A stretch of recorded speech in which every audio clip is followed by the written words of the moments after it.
था कल, आज उससे आगे पढ़ते हैं। ब्रह्म ज्ञान एक ऐसी, एक सेकंड में, ये आवाज कम करोगे ठीक?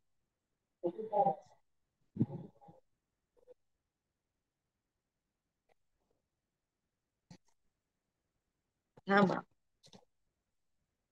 ब्रह्म ज्ञान एक ऐसी बहुमूल्य रत्न की तरह है जो हमारे अंतर्मय की गहराइयों में इस प्रकार छिपा कर रखा हुआ है, जैसे तहखाने में कोई धन संपत्ति सुरक्षित रखी हुई हो और उस पर ताला भी लगा हो।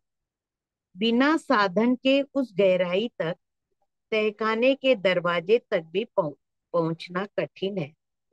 फिर उस ताले को खोलने की युक्ति आनी चाहिए। इतना कुछ किए बगैर कोई कहे कि मैंने वह ताला खोलकर तहखाने में प्रवेश पा लिया। देखो कितने बहुमूल्य हीरे जवाहरात यहाँ रखे हैं, ये सब अब मेरे हैं। कितना यथार्थ इन बातों में है, वह तो कहने वाला ही जाने।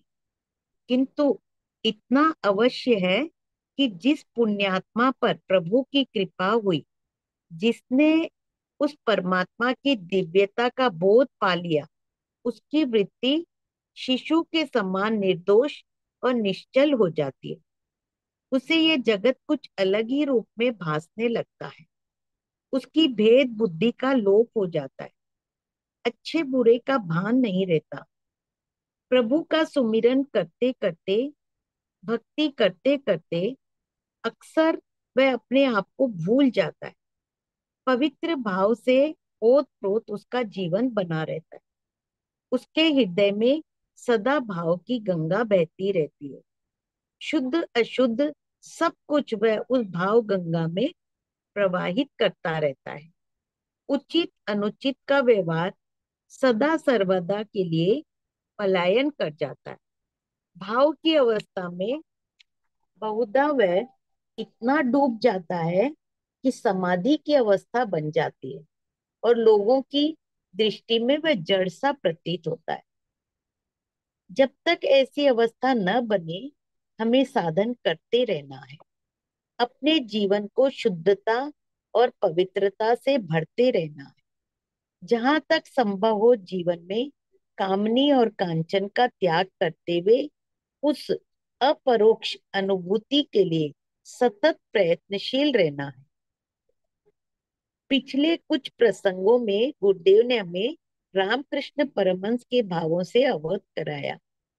आगे कह रहे हैं कि उन्हीं परमहंस के परम शिष्य विवेकानंद ने देश विदेश में आध्यात्मिक संपदा का वितरण किया।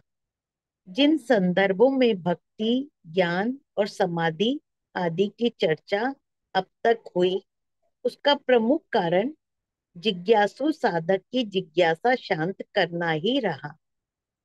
जब तक साकार और निराकार भक्ति के अलग अलग रूपों को समझ नहीं लेता प्राणी, तब तक उसकी भक्ति में पूर्णता नहीं आती।